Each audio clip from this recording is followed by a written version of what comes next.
This is Sal Greco, and you're watching the Sal Greco Show. Now, look, I understand there's a lot of stuff that's going on in the world, especially right here in the United States. Current events, we just had a presidential debate between Kamala Harris, the Democratic nominee, and Donald Trump, the Republican nominee. We also had an incident that happened in Miami. We had a Miami Dolphins wide receiver get stopped by a Miami police officer, and it was more than just one, and an incident that I believe was justified in a stop and then later on was completely turned bad by the police officer. But we're not even going to discuss that here because the New York City corruption scandal involving the Mayor Adams administration, the NYPD and the Police Commissioner of the New York City Police Department and his brothers, and apparently there's also foreign entities involved. And before we even touch up on that, we have a story involving Randy Mastro. Remember him? He was trying to get confirmed as the next head of the Corporation Counsel by City Council. He was trying to become the next Corporation Counsel head. So let me read this whole article off to you to tell you what happened the other day with Mr. Randy Mastro. All right, so this is from Katie Honan from thecity.nyc. Randy Mastro withdraws as Eric Adams' top lawyer nominee. The mayor's pick of the former Giuliani deputy mayor as Corporation Counsel was controversial from the start and doomed by the unyielding opposition by City Council. Randy Mastro, Mayor Eric Adams' controversial nominee to the New York City's next top lawyer, asked the mayor to withdraw his nomination Tuesday, just days before the City Council was expected to vote it down, blaming a process that Mastro called anything but fair. A former deputy mayor and accomplished litigator, he sent a letter to Adams thanking him for the opportunity to serve as New York's Corporation Counsel, but saying it is not to be. Speaker Adrienne Adams has now made clear, by the way, she permitted the council to conduct its hearing on my nomination, that she intends to deny you the nominee of your choice, he wrote. I do not know what possessed the city council to conduct the confirmation hearing as it did. The council, which was granted the authority to approve the Corporation Counsel pick in the 2019 revision of the city charter, grilled Mastro for over 8 hours during an August 27th hearing on a nomination, blasting his time working as a deputy mayor under former mayor Rudy Giuliani and his representation of clients that included landlords and groups suing to halt congestion pricing for vehicles entering Manhattan. A majority of the 51-member council denounced the mayor's pick as the lawyer for the city as soon as reports of his nomination came out in April. Mayor Adams forged on anyway, but a public and private campaign to convince council members and the public of his accomplishments wasn't successful. Randy Mastro is widely recognized as one of our nation's top lawyers who has fought for social justice, racial justice, LGBTQ plus rights, and is one of the only lawyers in New York who has taken on Donald Trump multiple times in court and won, the mayor said in his statement. It's unfortunate that politics has seeped into the process and as a result will deprive New Yorkers of one of the most qualified candidates for this office our city has ever seen, the mayor added. The council was set to vote on the decision Thursday. A spokesperson for the council, Julia Ago, said in a statement that members were glad to see the unnecessary conflict and divisiveness that Randy Mastro's nomination represented come to an end. But his withdrawal letter, they added, demonstrates why so many lack trust that he would be suitable for all city agencies rather than just for the mayor. New York City needs a top attorney who is independent and willing to stand up when the political interests of an administration conflict with the public interest of New Yorkers, Agos wrote, adding that the Adams administration should have been surprised by the long combative hearing given the council's well-established opposition. The law department currently has an interim corporation counsel in place, Muriel Gudtrufian. I hope I didn't butcher that name. But Mayor Adams can also advance another nominee. So there you have it, Randy. You're not going to be the head of Corporation Counsel.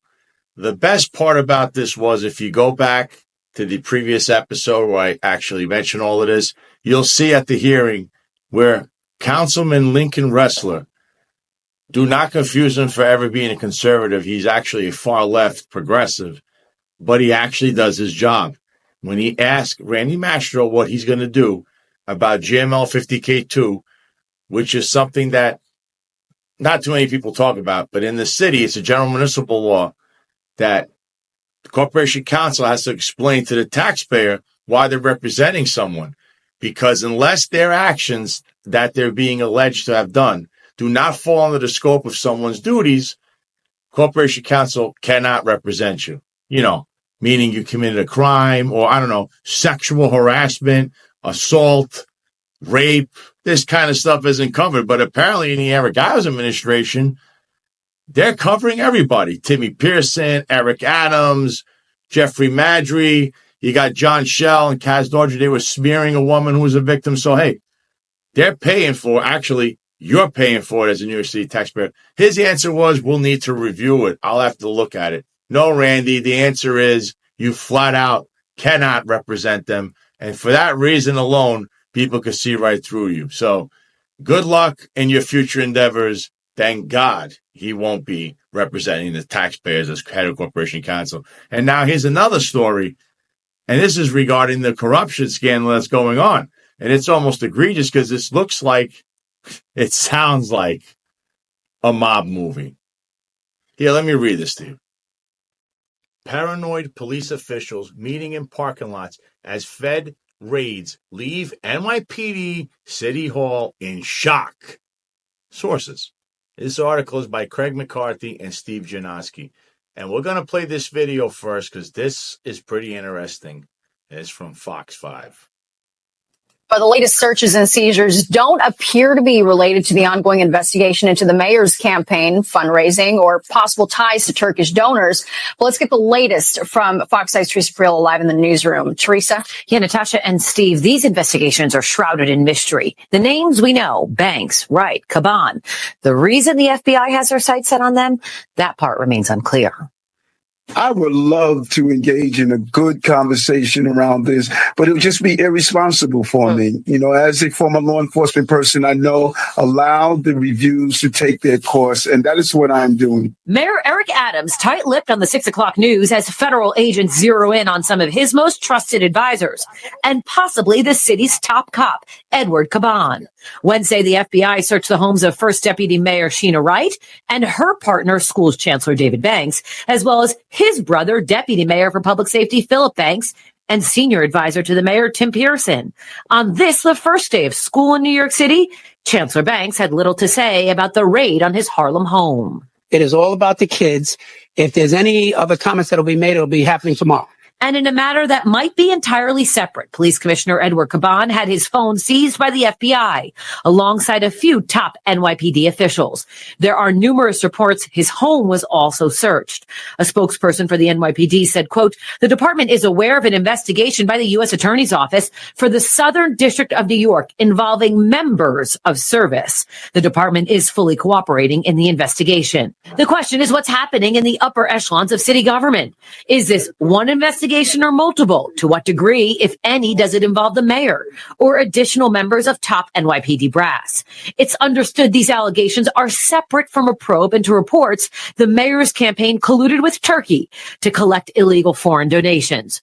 We pressed the mayor on the 6 o'clock news on this slow drip of alleged misconduct involving him, his team, and his appointees. I think that it is important to reach out to the agency that is conducting this review, and that's the U.S. Attorney's Office.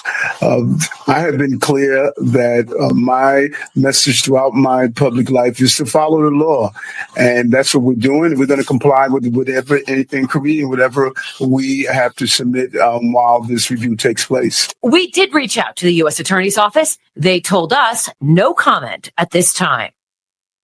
And according to City Hall's chief counsel, they say the investigators have not indicated to them that the mayor or his staff were, quote, targets of any investigation. Steve and Natasha, back to you guys. All right. Thanks, Teresa. The Fed's stunning raids on Mayor Eric Adams' top administration officials and closest political allies have left the NYPD and City Hall in a state of shock, with paranoid police brass meeting in parking lots, sources said on Tuesday. Several police executives were spotted Monday meeting in the fenced-off secured lot instead of inside One Police Plaza, with law enforcement sources telling the Post that they're afraid NYPD headquarters is bugged and their words are being recorded. The feds are telling us they can get to anybody, anytime, anywhere, one source said of last week's raids, and that is unprecedented. The mayor himself, who's had several different phone numbers and is known for using the encrypted messaging app Signal, has kept up his practice, with one city council source saying the last number they had for Hisner was 2 phones ago. Officials and administrators have also boosted their long-standing bug sweeps of NYPD headquarters, as well as several city vehicles, including any used by the mayor, sources said. Even before last week's tumult, they had made daily rounds to ensure there were no hidden recording devices inside the building or the vehicle, sources said. But as the level of concern inside the administration has risen, so too has the frequency of the sweeps. Political sources said Ingrid Lewis-Martin, the mayor's chief advisor, has scolded people who might be saying a bit too much over possibly recorded lines. Don't say that on the phone, sources recalled her telling them during phone conversations. Her apparent hesitation to do business over the phone emerged after a Manhattan District Attorney's Office wiretap caught several people in the Adams administration with the probe, resulting in the indictment of ex-City Department of Buildings head Eric Adams on charges of taking bribes in exchange for political favors in September 2023. He has pleaded not guilty. The following month, Manhattan federal prosecutors' investigation into the Adams 2021 campaign came to light with the raid on the Brooklyn home of his fundraiser, Brianna Suggs, who has been dubbed Lewis Martin's political goddaughter. The more recent raids are also tied to probes out of the Southern District of New York, but sources said they involve sweeping corruption and influence peddling and have resulted in an aura of absolute paranoia. Some officials have been equated the Fed's shock and awe style campaign to the London Blitz, the Germans' ferocious months-long bombing campaign against the United Kingdom that sought to drive the Brits out of World War II. You are seeing pictures of all your Timothy Pearson, Philip Banks, Eddie Caban. What a wonderful cast of characters. Continuing this article, the NYPD is the mayor's most important agency, the agency he knows best, one source said. And the Fed sent the message that they could take out its critical infrastructure.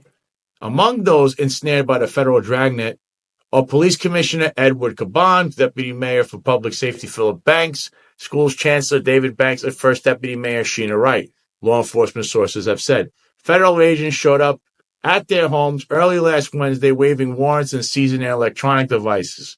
The feds have also targeted Phil and David Banks' brother, Terrence Banks, a former MTA official who has turned to consulting work, and top Adams aide, Timothy Pearson, who has had his phone subpoenaed, among many others.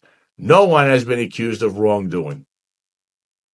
I don't know what to say. This sounds like the movie Casino.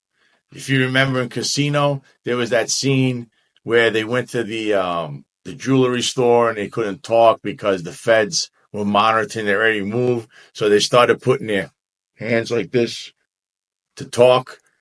I mean, this is straight out of a mob movie. And to know that this is the New York City Police Department and a mayoral administration that's acting like this, go turn yourselves in. Stop trying to be cute, because these guys, like it's stated, the federal government, they could just snap on their fingers and they got you. It's finally that people are seeing that it's being applied correctly to corrupt city government officials.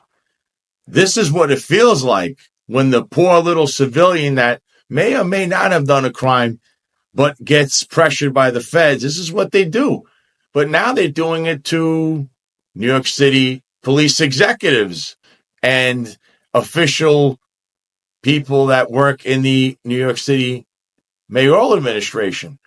And this is going to get interesting, but this is wild. And this is embarrassing, quite frankly. But there's more, because then we found out that there was a CCP-linked person that worked as a liaison for the New York City Police Department's Police Commissioner Ed Caban. I mean, this is wild. This is wild. Let me read this off to you. This is crazy. Top aide to embattled NYPD Commissioner Edward Caban linked to Chinese Communist Party. This is unbelievable. With everything coming out, it's just, who saw this coming? This is by Isabel Vincent of the New York Post. A top aide to embattled New York Police Department Commissioner Edward Caban is associated with shadowy groups that do the bidding of the Chinese Communist Party, the Post has learned. Lin Guo-in, 49, the assistant director of the Police Commissioner Liaison Unit, was previously vice president of nonprofit linked to a web of CCP-controlled community groups and school associations known as United Front for 12 years, according to records viewed by the Post. He has also been pictured attending events alongside prominent members of United Front groups or sponsored by them. There's his picture. There's another picture.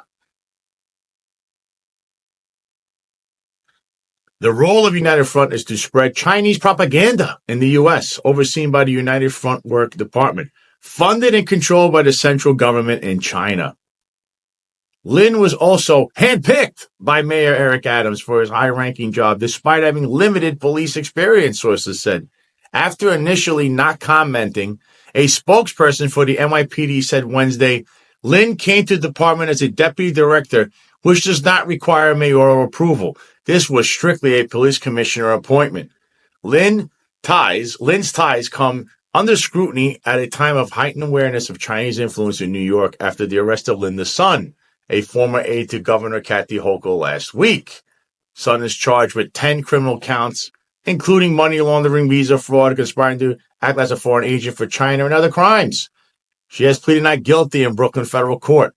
Lin has been described by sources as Caban's right hand. The commissioner is himself under pressure after he and others saw their homes raided by federal agents last week. Although the reason for the raids has not been made public, sources said the investigation prompting the raid centered around undue influence on the NYPD from China and Turkey. Look at these pictures. Lin also has close ties to Winnie Greco, not a relative of mine, I promise. A controversial Adams aide who is a special advisor and director of Asian affairs. Greco is also under probe by federal authorities, looking for private emails and records of trips she organized to China for Adams when he was Brooklyn Borough president, the Post revealed in June.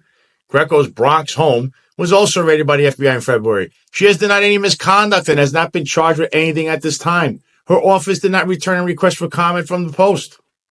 Lin has also attended events with Greco sponsored by United Front groups working with the Chinese consulate in New York, according to Chinese language media.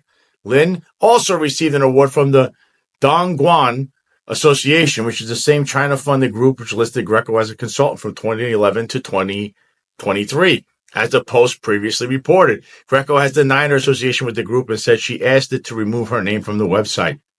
Shortly after Lin joined the NYPD in a non-uniform office-based role in 2022, when Keishant Sewell was the police commissioner, Greco suddenly became a frequent visitor to the police commissioner's office, according to a well-placed source.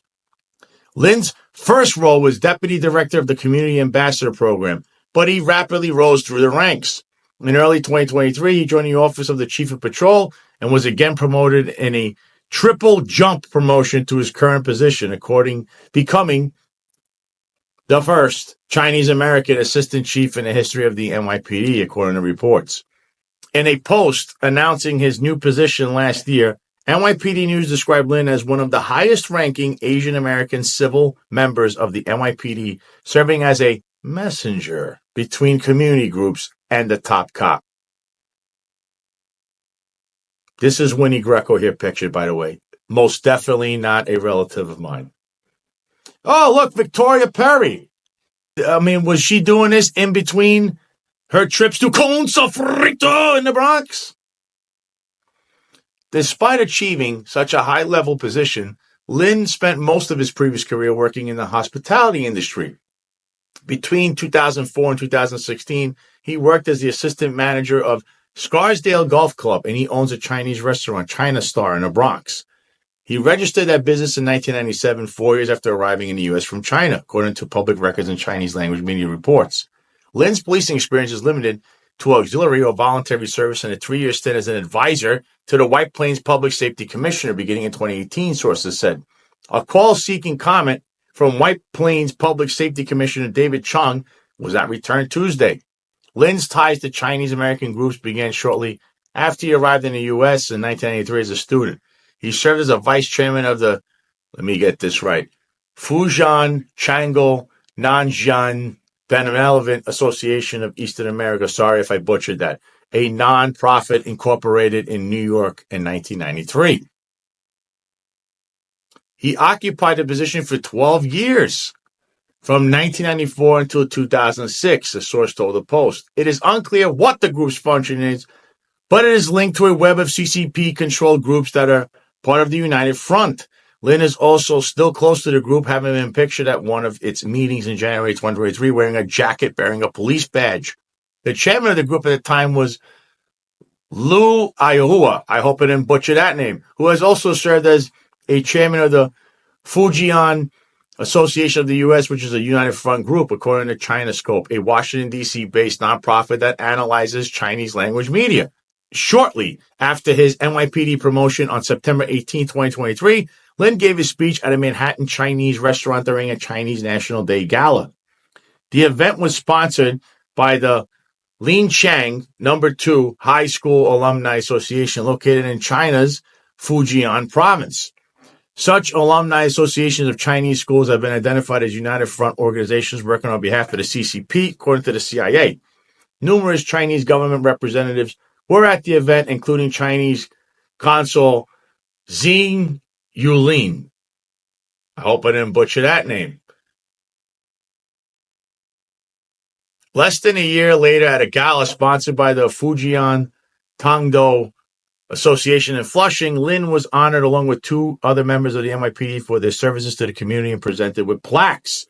Lin Juan, Assistant Director of the Community Affairs Outreach Office, said that during his one-year tenure in the position, many Chinese police officers were added to various departments of the city police, including the Crime Prevention Division, which went from having no Chinese police officers to now having 10 Chinese police officers who speak Mandarin, Cantonese, Fujian, and other dialects, according to a Sinovision video of the event. They also welcome more Chinese to join the police force. In November 2023, members of the Fujian Tongto group, as well as the Liqiang School Group and Dongguan Association, traveled to San Francisco to welcome China President Xi for the Asia-Pacific Economic Cooperation meeting. Those groups clashed with pro-democracy activists who protested against Xi outside the St. Regis Hotel, where the Chinese leader was staying, according to reports. Lin's ties are sure to put further pressure on Caban following the raids by federal agents last week, which also targeted other key City Hall officials. Caban is facing ever-mounting calls to resign. I find this little tidbit there disturbing, that you have a CCP-linked police official, I guess, because he's working in the office, and he was put there by this woman, Winnie Greco. By the way, she is not related to me. Unfortunately, this last name is very infamous. It's like a lot of people could have it. I'm Sicilian. My last name's Sicilian. I don't know who Winnie Greco is or where she comes from, but apparently she's linked to the CCP. Look, this is wild. I never in a million years thought I would hear that the police commissioner of the New York City Police Department has a CCP agent working for them as their right-hand man. And we don't even know if this person, how he got there, like what were his qualifications. We have people in the police department that apply to jobs and apply to these positions inside the police department, and they were literally skipped over because this is a political appointment. And politics has really infected the police department. At this point, I'm saying Ed Caban should resign right now. Eric Adams should resign right now. This is embarrassing. It just feels like it's a systematic takedown of the entire police department. But wait, there's more. So let me read you another occurrence that happened in regards to this entire scandal. Yeah, here's more corruption. In fact, it's political corruption. It's by the Daily News. Police commissioner lets NYPD officer arrested twice for domestic violence keep job. This is by Graham Raymond, another great journalist out of the Daily News. Police Commissioner Edward Caban recently saved the job of a cop prominent in an NYPD fraternal group who was accused of 2 domestic violence incidents involving his wife and of violating an order of protection record show. In a May 24th decision calling for the firing of Officer Delator Rathor, NYPD Trial Commissioner Jeffrey Adler cited the collective statements of 8 cops, a nurse, and 2 civilian witnesses in arrests of Rathor for allegedly shoving and injuring his wife in 2020 and for speeding through red lights in October 2022 while holding a fistful of his wife's hair and with one of her legs hanging out of a car. It is deeply troubling that Rathor's domestic violence arrest in 2020 and the order of protection were not enough to deter him from committing an additional act of domestic violence against his wife 2 years later, Adler wrote. Rathor's egregious conduct in these matters demonstrates that he cannot be relied upon to control his behavior in a way that is expected of a member of this department. But 3 weeks later, on June 18, Caban rejected Adler's recommendation. Instead, he ordered the cops surrender 35 vacation days and undergo domestic violence counseling, but remain on the job. In the decision just posted last month, Caban, who was under pressure to resign in the midst of a pending federal investigation, wrote he opted to accept the March 2024 testimony in the department trial of Rathor, his wife, and their young son over that of the investigating officers. The NYPD declined to further comment on the decision. The NYPD Disciplinary Matrix calls for termination in cases where there is more than one incident of domestic violence and where an order of protection has been violated. The police commissioner really just decided to undermine this case and essentially give Rathor a slap on the wrist, said Jinving Wang of the Legal Aid Society's Cop Accountability Project. What Caban is doing is circumventing the matrix and undermining how seriously the department takes domestic violence. But Peter Brill, Rathor's lawyer, said Caban made the correct choice to correct the trial testimony over claims Rathor's wife had made previously to investigators. At the trial, she offered a different version of events from what she had earlier told police. The trial commissioner decided to credit hearsay testimony over the testimony in front of him in the trial. That's the problem, said Brill. The trial judge is saying Miss Rathor was more believable earlier. I don't think it was a police commissioner not crediting the police officers. It was about which version of Miss Rathor's testimony was more believable. Rathor is vice president of the Sikh Officers Association, an NYPD fraternal group. Its social media contained numerous pictures of board members with top-ranking cops and politicians. Boy, we haven't been talking about that recently. On July 1st, with his disciplinary case still pending, Rathor was present with other members of a meeting with Ingrid Lewis Martin, Mayor Adams' top advisor. You see the picture below here. Neither the association nor the NYPD replied to questions from the Daily News about whether the fraternal organization lobbied Caban or Rathor's on Rathor's behalf. Rathor was assigned to Brooklyn South Narcotics on August 11, 2020, when he allegedly shoved his wife in a Long Island home and she fell and hurt her back, the decision states. Doctors concluded she had a fractured spine. Rathor's wife filed a domestic incident report with 2 Rockville Center cops saying her injury was caused when Rathor shoved her into a closet. The same day, she repeated the account on tape to an NYPD Internal Affairs Bureau sergeant. Rathor was arrested by Rockville Center cops.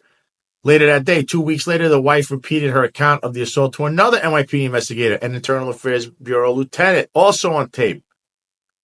Rathor agreed to a no-jail sentence in which the Nassau County charge was dismissed after 6 months, but the judge issued an order of protection directing him not to assault or threaten her, the decision said. But during the NYPD trial this year, the wife offered a different version of events, saying she merely slipped and fell, and Rathor did not shove her.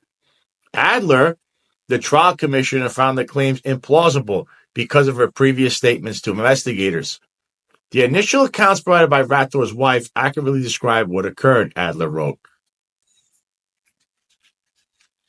2 years after the alleged shoving incident, October 29, 2022, Rather and his wife, now back together after the separation, argued as they drove home in Queens from a police dinner where they had been drinking, the decision states. Rather hit the accelerator, blew through a series of red lights, and even strayed into oncoming traffic with the front passenger door open and his wife's leg hanging out of the car, while Rather held her by the hair, the decision states. A man and his wife witnessed this and heard Rather's wife screaming and called 911 to relate what they saw. The man even recorded a video of the incident with his phone. The man told the 911 operator the driver is crazy and the screaming woman may be being kidnapped. The woman wanted to get out of the car, but the driver pulled her back. The couple told the 911 operator, according to Adler's decision. The couple later gave statements to the police and turned over the video. The disturbing footage shows Rather driving off even though the door is open, and his wife can be heard screaming the entire time, Adler wrote. 2 cops responded to the scene and took statements from the eyewitness couple. They went back to the station and repeated their accounts of cops there. Neither Rather nor his wife cooperated with police, claiming nothing had happened, the decision states. Instead, Rather's wife told the responding cop she had the borough chief of Queens North on the phone and asked them to speak with him. The officers refused. Adler's decision does not name the chief in question, but at the time, the Queens North chief was Galen Frierson. Just over a month later, among a series of personnel moves, Frierson was transferred to the Support Services Bureau. He then retired in July 2023. 3 months later, Rather was arrested for reckless driving and violating an order of protection. Those charges were later dismissed. The standard of proof, however, in a disciplinary case is lower than in a criminal trial. At the 2024 disciplinary trial, the wife testified she was trying to get out of the car and Rather tried to stop her and calm her down. But Adler did not believe Rather's claim he was just trying to protect his wife. It is difficult to reconcile with the actions he took, Adler wrote. He endangered the safety of his wife. Rather was found guilty of misconduct in both the 2020 incident and the 2022 incident. The NYPD Department of Advocates Office sought Rather's termination. In his decision to preserve Rather's job, Caban agreed that he violated the order of protection by operating his personal vehicle recklessly and endangering the safety of himself and his wife. But below Adler's decision, Caban stamped disapproved and signed it. If the case was brought by the Civilian Complaint Review Board, Caban would have had to have filed a so-called deviation letter, a document that described the decision to overrule the trial judge's recommendation. An NYPD spokesman said because it was not a CCRB case, Caban did not have to file such a letter.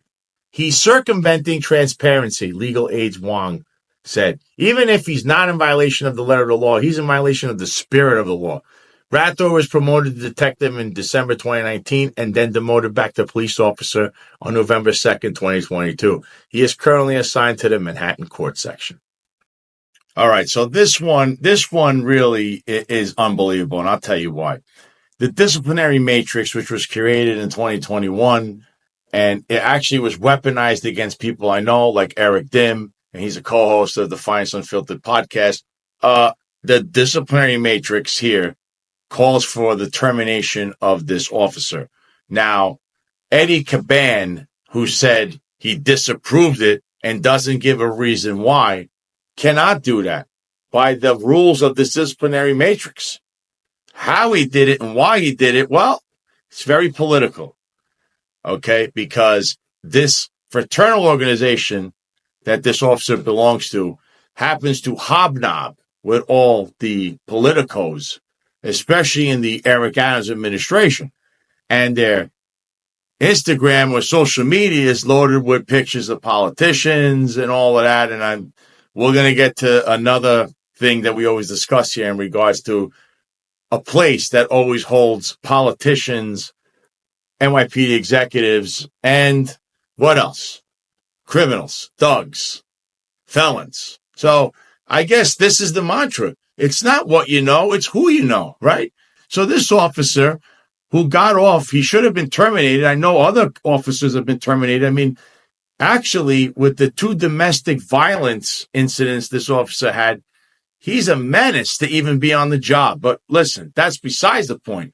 Eddie Caban, the police commissioner, saved him. Someone who most definitely at this moment, right now, as I'm talking to you, should resign from the police department. Now, with this being said, we're seeing the abuse of the disciplinary system, which should be wiped out. Internal affairs cannot investigate any cop at this point. This whole thing needs to be redone. We need an outsourced agency, a third party that has no ties to anyone in the city, that will just do one strict thing and investigate whatever allegations come in. And they could either say yes or no, and it'll be very fair and unbiased. This is a joke. How this officer still has a job after what he did, well, clearly the trial commissioner said that he should have been terminated. I mean, the allegations were disturbing. The arrest was disturbing. But here comes Eddie Caban, and hey, oh, you're part of that organization that, I know or hangs out with me or whatever. And there you go. He saves him. And that's not what you know, but who you know. And this is part of the problem in the NYPD. And then there's more of a problem because it seems like this is the party administration, as you know. So Philip Banks, the deputy mayor of public safety, and his brothers, the school chancellor David Banks, and then his younger brother Terrence Banks, an unregistered lobbyist who was working for the MTA while he was lobbying, apparently, they love the party. But that's becoming into question now. It's definitely coming into question. So let me read this article to you about the Banks brothers and their partying. Top Adams Alley brother probed by feds are known for expensive taste as they frequent swanky New York City nightclubs, restaurants, sources. This is by Larry Salona, Craig McCarthy, and Steve Janoski of the New York Post. Brothers Phil and Terrence Banks, both targets of a federal investigation into close allies of Mayor Eric Adams, have a taste for the finer things and like to hang out at swanky Manhattan nightclubs, the Post has learned. Phil Banks, the city's deputy mayor for public safety, frequents Casa Cipriani, a posh members-only establishment on South Street that charges patrons a cool $3,900 per year in dues, on top of the one-time initiation fee of $2,000, according to sources in the club website. Banks raked in about $252,000 last year for his work with the Adams administration, which the retired cop then stacks on top of his annual NYPD pension of about $135,000, online payroll records show. He and Terrence, a retired MTA employee, also regularly hit up Club Aficionado, an upscale cigar club on 63rd Street owned by a cigar maker of the same name. Club Aficionado. Hope I got that right. His ritzy habits led one former co-worker to call Phil a greedy ex-boss who thinks he's above the law. He has expensive taste. Cigars, cognac, watches, but he doesn't like to play, another source, a retired police supervisor, told the Post. That's why he got in trouble the first time, for hanging out with Jeremy Reichberg. The supervisor continued, referencing the City Hall fundraiser, who was convicted as part of a massive NYPD corruption scandal in 2016. You would think Banks would have learned, the source said. The brothers, who are also siblings of school's Chancellor David Banks and Adams appointee, also under a federal investigation, have come under tremendous scrutiny due to their entanglement in the wide-ranging probe that brought agents to their doors last week. None have been accused of wrongdoing. Members of the Banks family have long been close friends of the mayor, who was mentored by their cop father earlier in his own police career, Adams said Tuesday. Terrence Banks, a former MTA official who retired last year and collects an $88,000 annual pension, according to See-Through NY, started his own consulting firm, the Pearl Alliance, after his retirement. For a man who left the MTA, he led a bougie lifestyle, from jet-setting to Martha's Vineyard to surrounding himself with some of New York's elite, one source said of Terrence, who in his last year with the MTA made $127,000 as a mid-level supervisor. Public records show that his clients have millions of dollars worth of contracts with the city. Terrence, who was not a registered lobbyist, scrubbed his business's website after the feds launched their raids. Look, even Eric Adams goes to this Club Aficionado. He reportedly also raised piles of cash for Adams' 2021 mayoral campaign. Federal authorities have not made clear the ultimate goal of last week's raid, subpoenas, and inquiries, but sources have said that investigators from Southern District of New York are looking into rampant corruption and influence peddling. Investigators also want to know whether Phil Banks helped steer any city contracts to his brother's clients, sources have said. Phil Banks isn't the only Adams aide under investigation pulling a pension in the city's salary. Timothy Pearson, a retired NYPD inspector who now advises Adams on public safety and who also had his home raided last week, pulls $124,000 pension from his cop career on top of a generous salary of about $242,000. As far as assets go, Phil Banks also has more than $1 million in stock from companies such as Tesla, Apple, McDonald's, and various kinds of cryptocurrency, according to annual conflict of interest disclosures obtained by the Post. And he earns tens of thousands each year off his 3 New York City rental properties, the disclosures show. He also appears to have property in Fort Myers, Florida that he runs to on the weekends. Once a rising star NYPD and a finalist to be former Mayor Bill de Blasio's police commissioner, Phil's career was derailed when the feds targeted him in another corruption probe more than a decade ago. Investigators found hundreds of thousands of dollars worth of questionable deposits in his bank accounts while they were looking into his close relationship with 2 businessmen being probed for giving gifts to high-ranking NYPD members in exchange for favors. The gathering storm pushed Banks out the door, and he abruptly resigned in October 2014 instead of taking a promotion to the NYPD's number 2 spot. The FBI later said that $300,000 in transactions reflected all the hallmarks of money laundering. Neither Phil or Terrence Banks or Pearson returned requests for comment Wednesday. Lawyers for Terrence and Phil Banks referred the Post to earlier statements. Timothy D. Cini, a lawyer for Terrence, said, "We have been assured by the government that Mr. Banks is not a target of this investigation." Phil Banks' lawyer, Benjamin Bradford, said he believes his client has zero criminal liability in this case. Zero.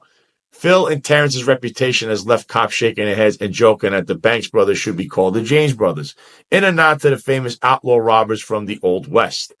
Both also show up at Nexus Club New York, another private membership club on Church Street that spans an entire city block and boasts 4 different restaurants, a gym, a spa, and a simulated indoor driving range, among other things. Phil doesn't have a membership himself, sources said, but uses his brother's account.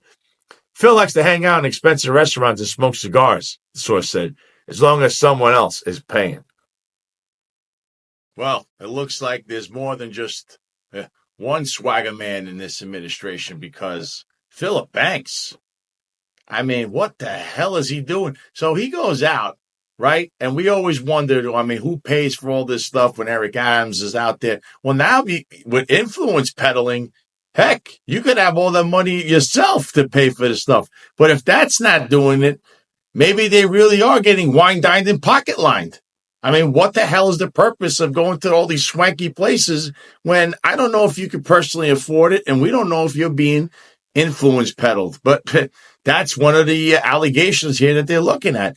And the brother being a lobbyist, unregistered lobbyist, that's even more troublesome hearing about this stuff. But now we're going to hear about something that actually Philip Banks implemented into the police department and the city through this little program that they want to expand, having cops or executives in NYPD become chief enforcement agents of other agencies underneath the Adams administration. Just let me read this off to you. All right, here's another great article by Katie Honan of the city.nyc, including Rovin Blau and Yo Ganon. NYPD expands role in civilian agencies as feds circle top cops. New chief of enforcement for Parks Department is part of a larger Eric Adams project to put police into more than a dozen city departments. City Hall is moving to embed NYPD members into their other agencies, such as the Police Commissioner and the other top officials in the administration of Mayor Adams are under scrutiny by federal law enforcement. As of September 3rd, NYPD Deputy Inspector Timothy Wilson has been assigned as Chief of Enforcement at the City Department of Parks and Recreation, managing 250 Parks Enforcement Patrol officers, according to an internal memo obtained by the city, part of a larger initiative to place NYPD officials into local government agencies. Wilson's duties include addressing illegal vending on Parkland, permit enforcement, recruitment with the hopes of lowering attrition, building out the agency's drone unit, and enhancing collaboration with NYPD to support PEP officers. Reads an August 29th report from Police Commissioner Sue Donahue to her supervisor, Deputy Mayor for Operations, Mira Joshi. The memo describes the new NYPD Chief Enforcement Officer at the Parks Department as part of a mayoral initiative to embed an NYPD member in each agency with an enforcement unit to enhance interagency coordination and streamline enforcement efforts. More than a dozen city agencies have enforcement units, including the Departments of Homeless Services, Environmental Protection, and Health and Mental Hygiene, all of which will be directed to train employees at the Police Academy facility in Queens under another Adams initiative announced in May. A spokesperson for Adams didn't respond to questions about which agencies are being assigned NYPD enforcement chiefs and referred questions about the initiative to the police department. The NYPD did not respond to two emails seeking information about the initiative described in the Parks Department memo. Running government. The moves come to light as the NYPD finds itself embroiled in a federal corruption probe, which burst into the public eye last week with the FBI raid on the homes of Police Commissioner Eric Caban and his twin brother James, a former NYPD officer. More than a half dozen other NYPD officials in Manhattan and Queens had their phones confiscated, according to sources and media reports that have centered on potential misconduct around James Caban's consulting work for nightlife establishments. The unusual deployment of high-ranking NYPD officials into civilian city agencies is just one way that Adams, who in 2006 retired as captain after 22 years with the police department, has inserted police officers and retired members of the force into city management. Among those with key roles in his administration are Luis Molina, who runs the city agency that manages purchasing, hiring, and real estate, and Matthew Frazier, the former NYPD head of technology, who now runs the Office of Technology Innovation. When the Office of Nightlife Director role became vacant last year, Adams appointed a former NYPD cop, Jeff Garcia, and two officials who were among those served search warrants by the FBI last week in a sweep of key Adams administration personnel were former NYPD officers with long-standing relationships to the mayor, Deputy Mayor of Public Safety Philip Banks, and advisor Timothy Pearson. Banks, who left a top NYPD post in the prior administration in 2014, shortly before being named as an unindicted co-conspirator in a federal bribery probe, manages the city's public safety agencies and holds significant decision-making authority over the NYPD. He was also targeted in last week's federal raids, as were his two brothers, Schools Chancellor David Banks and business consultant Terrence Banks, as well as David Banks' partner, First Deputy Mayor Sheena Wright. None of the officials last week by law enforcement and a probe overseen by Manhattan U.S. Attorney Damian Williams have been accused of wrongdoing.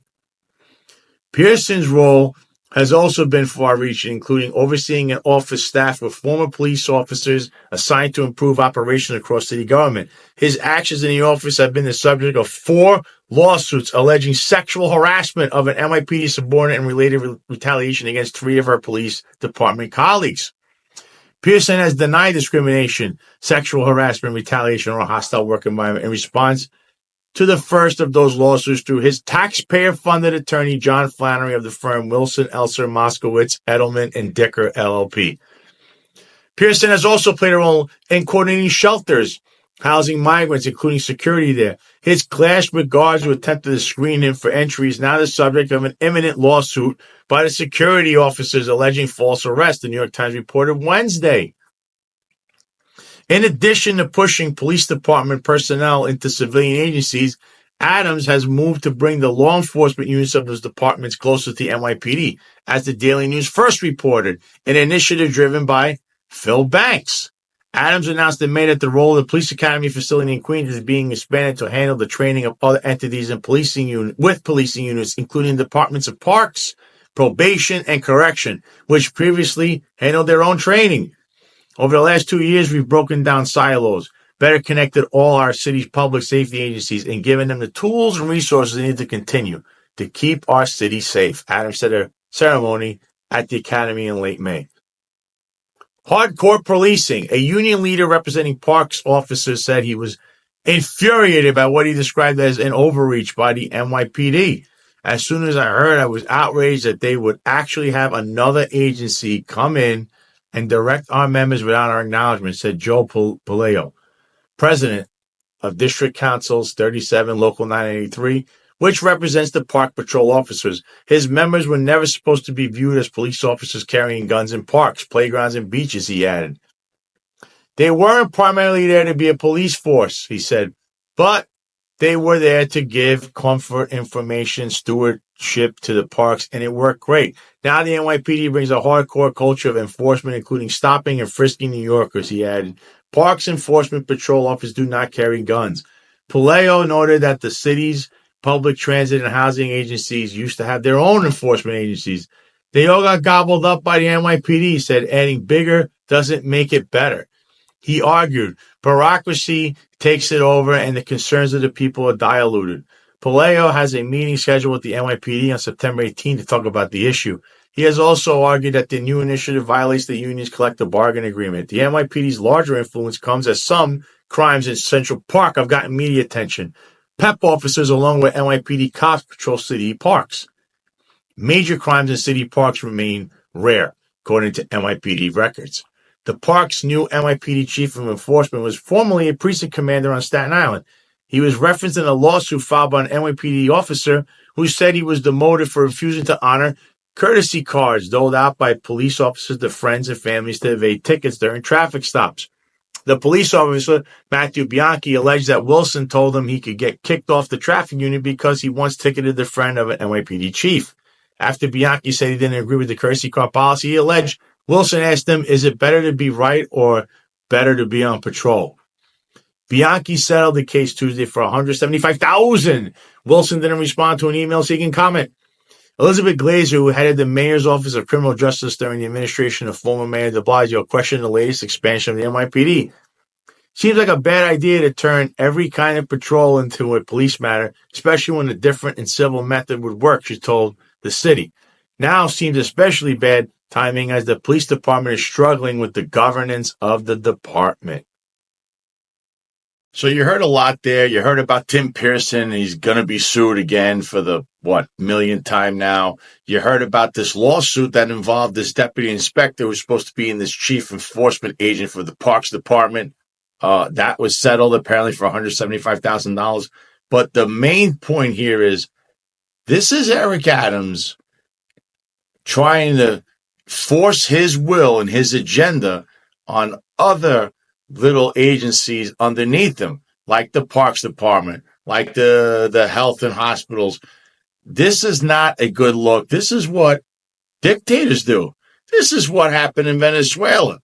You're going to start imposing your will on your administration and eventually your people. And this is what happens in the final days of regime, in all honesty. Let's be honest. Let's call a spade a spade. But while we're calling a spade, we got to go back to our favorite haunt in the Bronx, which is now shuttered. The Hall of Felons, Con Sofrito. It's always in the news, apparently. I mean, why not? It's the hub for the this criminal syndicate here that's going on in the NYPD and the administration. So let me read this off to you. From City and State New York. Who really ran Con Sofrito, the restaurant frequented by Eric Adams and NYPD top brass?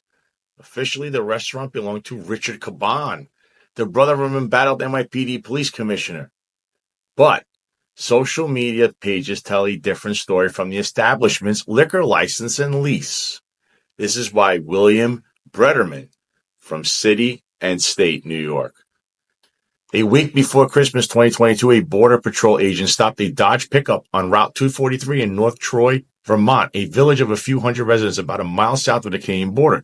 In the back sat a man earlier seen fleeing through the dark, snowy woods near a customs checkpoint, the final stretch of an 8,000-mile odyssey that had taken him from his native Albania through Macedonia and Switzerland to Toronto, where he claimed to have paid strangers $5,000 to smuggle him into the United States. The driver was a restaurateur who public records show had shared control of a Bronx establishment the previous year with the brother of NYPD Police Commissioner Eric Caban. According to a criminal complaint against the migrant-running businessman, Muhammad Mike Damaj, the North Troy area had been used extensively by transnational criminal organizations, TCO, in the preceding months to smuggle people into and transport them within the United States, particularly ethnic Albanians like Damaj himself.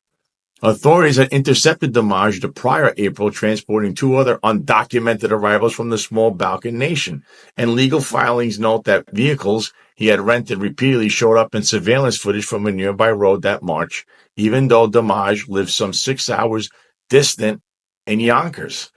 In custody, Damaj passenger revealed that he had hoped to reach New York, where his brother awaited. He also alleged his chauffeur had threatened him moments before their apprehension. My people know where you are and what you do, the migrant recalled Damaj, telling him, if you say you know me, we will have different problems. Damaj pleaded guilty to federal charges in August 2023 and received 3 years probation in February of this year. But his plea agreement and all memoranda related to his sentencing remain under seal. Efforts to reach him via phone, email, and his lawyers proved unsuccessful. The tangle with Border Patrol and the Justice Department was not Damaj's first brush with law enforcement. In 2018, the NYPD ran an underage drinking sting on his restaurant, Acri Cafe, which sat on an otherwise industrial corner of Parkchester in the Bronx. Acri's address, 1315 Commerce Avenue, is now known as Con Sofrito, the recently shuttered eatery belonging to Richard Caban, brother of the city's top cop. It was a favorite hangout for Bronx politicians, the venue for Mayor Eric Adams' 2023 birthday bash, and the target of a state liquor authority investigation earlier this year. And social media accounts and public records, city and state uncovered, show that Caban and Damaj's enterprises blurred into each other in the period they operated out of the same space, potentially violating state liquor codes. There is presently no evidence Richard Caban, unlike his other brother James, was reportedly under investigation for operating as a fixer for police trouble nightclubs, is entangled in a federal probe that brought a raid upon the NYPD Police Commissioner last week. Neither of the lawman's siblings answered requests for comment. But Damaj is just one of 2 figures tied to the venue haunted by legal difficulties.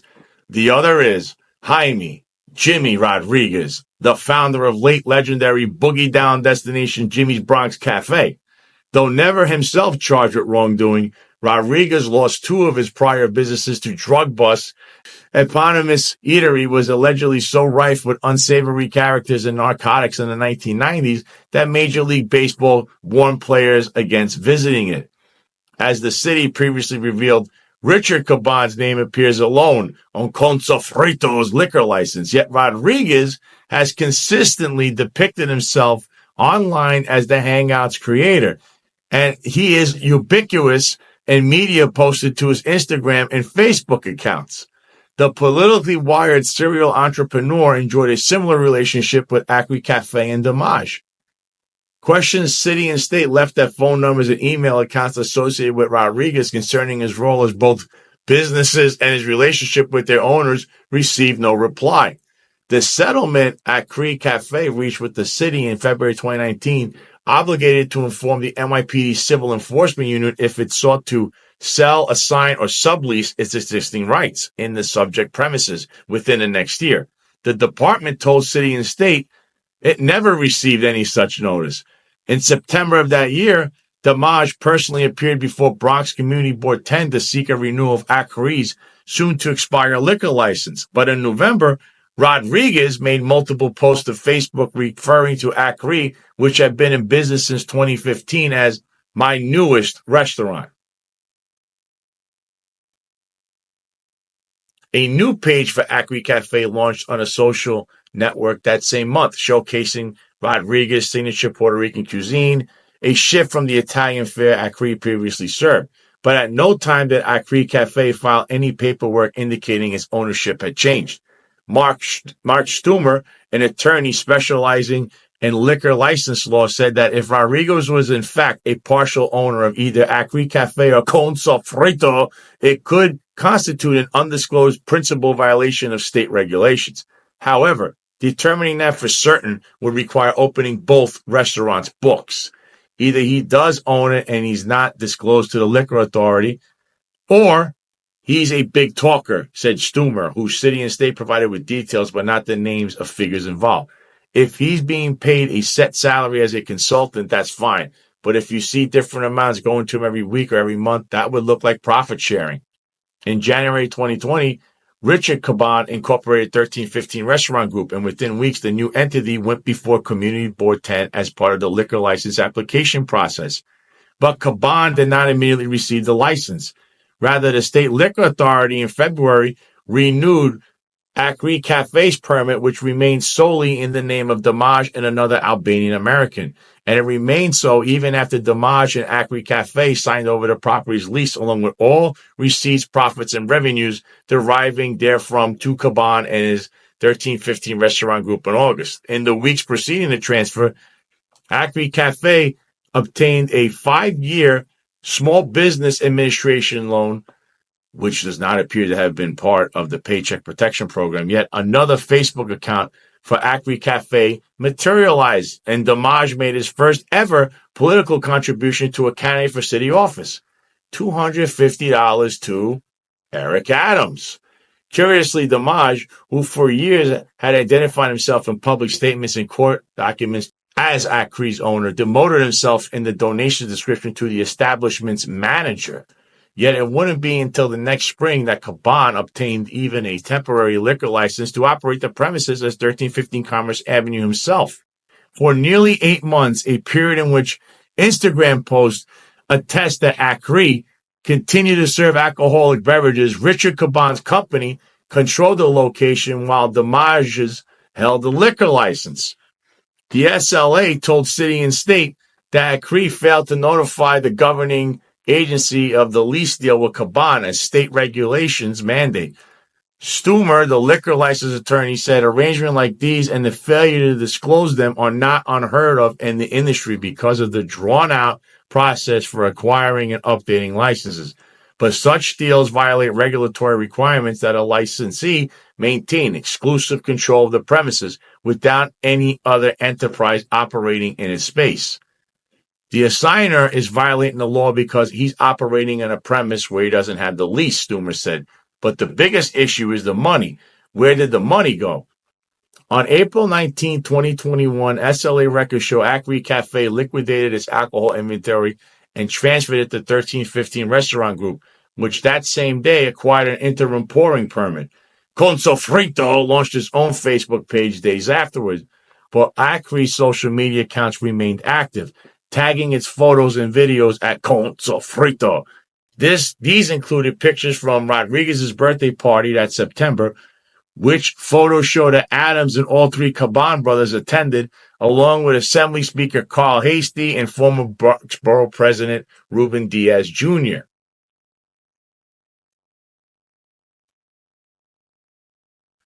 Acri also posted a profusion of photos of NYPD brass and union leaders at 1315 Commerce Avenue when the location hosted the NYPD Hispanic Association Gala in October.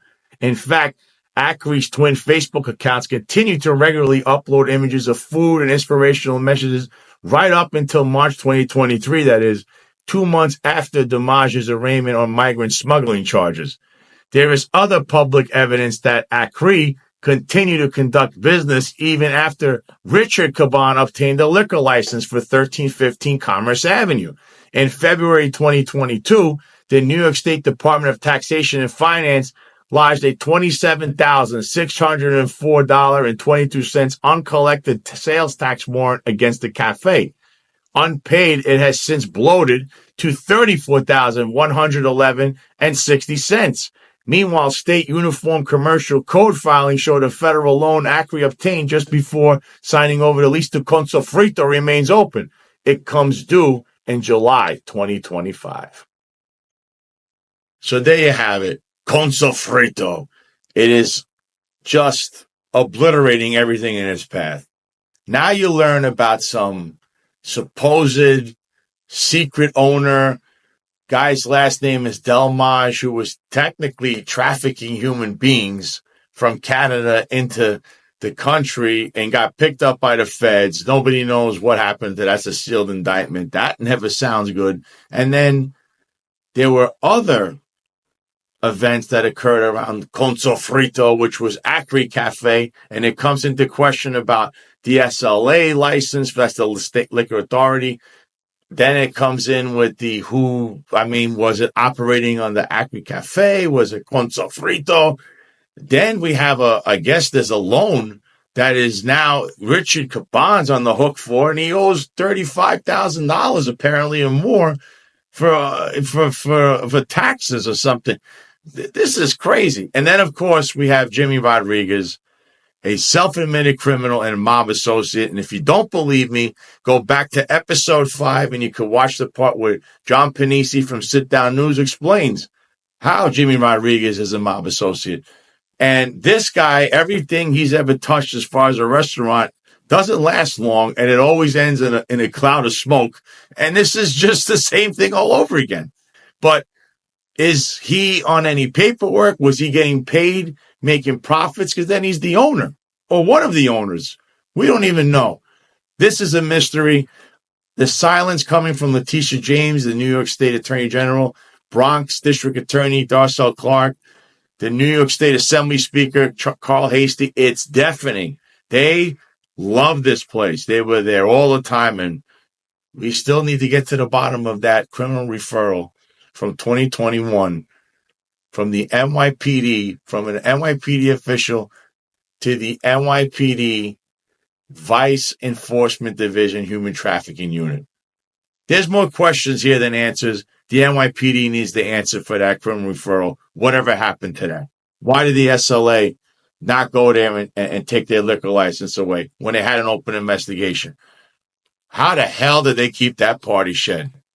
How the hell did they never get shut down? A lot of questions here. We'll keep digging, though. But the final story has to do with the Caban brothers and this never-ending corruption scandal that has just besieged New York City and the New York City Police Department. Police Commissioner Caban's twin, James Caban, being probed by feds, has gotten NYPD protection, sources. And here's a picture of the two brothers. And you know where that picture is from? It's from their time in the most infamous restaurant in the Bronx in the last couple of years, Conso Frito, owned by their brother, Richard Caban, till they shuttered. This article is by Chris Sommerfeld and Rocco Parascandolo. Remember Rocco? That's the guy that Kaz Dordry threatened. Remember that guy? Threatened him? Yeah. All right. The article says the following. NYPD Commissioner Edward Caban's twin brother, James Caban, whose sources say is being investigated by federal authorities over the question of whether he sold security favors to nightclubs, has been chauffeured around in an NYPD vehicle whenever he's in the city, according to people familiar with the arrangement. 3 sources told the Daily News that James Caban was granted the protection on the basis that he could be mistakenly targeted by someone looking to attack Commissioner Caban, his identical twin. A 4th source confirmed James Caban was assigned the protection within days of his brother being named commissioner by Mayor Adams in July 2023. Multiple NYPD cops have been assigned to drive James Caban when he's in the city, 2 of the sources familiar with the matter said. It's unclear what type of vehicle James Caban has been driven around in. It's also unclear whether he's still enjoying the protection in the wake of his home being raided and electronics seized by federal authorities last week as part of a sprawling corruption investigation that's rocking the Adams administration. James Caban hasn't returned requests for comment since last week. When asked Tuesday about the status of any police protection for James Caban, Mayor Adams deferred to the NYPD. The NYPD determines what type of protection is for officers and civilians, he told reporters. The NYPD press office said Wednesday it couldn't comment on James Caban's police protection due to the ongoing investigation by the Manhattan U.S. Attorney's Office. It's unclear whether James Caban's police protection is being looked at by the feds. Details about James Caban's NYPD protection are emerging as the feds continue to investigate whether he squeezed nightlife venues in the city for money in exchange for offering favors involving the police, including the possibility of protection, according to 2 law enforcement sources familiar with the matter. No one has to date been accused of wrongdoing in the probe led by the Manhattan U.S. Attorney's Office, which is separately investigating Adams' 2021 campaign ties to Turkey's government. As part of the NYPD-related investigation, Commissioner Caban's electronics was seized by the feds last week, a dramatic development that has fueled calls for his resignation. Several other police officials have also gotten their electronics confiscated, including officers with responsibilities in Manhattan's 10th precinct, which covers the nightlife-heavy neighborhoods of Chelsea and Hell's Kitchen. Caban was fired from the NYPD in 2021 after the department determined he wrongfully detained and threatened a cab driver, as reported by the news in 2019. The feds also last week seized electronics from and raided the homes of First Deputy Mayor Sheena Wright, top Adams advisor Tim Pearson, Deputy Mayor for Public Safety Phil Banks, and his two brothers, Schools Chancellor David Banks and MTA worker turned political consultant Terrence Banks. According to the New York Times, those actions are part of a separate probe also led by the Manhattan U.S. Attorney's Office, focused on whether Terrence Banks' consulting firm was involved in a bribery scheme featuring public companies contracting with their brothers' agencies. The issue of NYPD security details has emerged in investigative context before.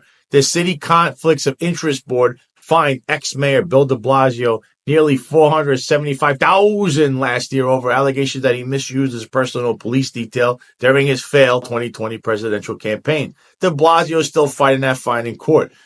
Howard Redmond, an ex-NYPD inspector who used to lead de Blasio's detail, pleaded guilty in 2023 to criminal charges that he tried to obstruct the investigation into the former mayor's alleged misuse of police resources. Graham Raymond, great job on this article also with Chris Sommerfeld. So just so you understand, taxpayers are on the hook for anything that the police department virtually does or the administration, because you're funding everything there in New York City through your tax dollars with your agencies, your municipal agencies there. So a security detail entails a couple of cops, whether it's one or two or three or how many, and they protect, whoever it is that they're assigned to. But they're usually never, and I'm going to say never, assigned to someone who's reasonably believed to have engaged in or likely to have engaged in criminal activity, i.e. James Caban, who has been convicted of a crime before, spent time in jail, was thrown off this job. He is not someone any cop should be associating with, technically. I digress. To put a security detail on a civilian, that is official misconduct as far as police commissioner goes. You cannot do that. It doesn't matter what the excuse is. You are wasting taxpayer dollars for now what we know of is well over a year because what? You're afraid your brother is going to be mistaken for you? Are you kidding me? That is official misconduct, and that is a felony. And now I not only call for the resignation of Eddie Caban, but the arrest of Eddie Caban. You committed a felony. You're a disgrace to the department, a disgrace to that uniform, and it's such a shame, but you're going to get perp walked out of One Police Plaza because you, my friend, committed official misconduct. You're a disgrace. This scandal has just engulfed New York City. I get calls still about the police department because New Yorkers do care. People I used to work with care. And we just care about the people themselves in New York City, the taxpayers. Whether you want to call them liberal, progressive, conservative, Republican, Democrat, they're human beings. They deserve better. No matter how you feel about them, this is the biggest scandal since the Mullen Commission. And before that, there was the Knapp Commission. And once again, New York City hasn't seen anything like this from the police department since the days of Serpico.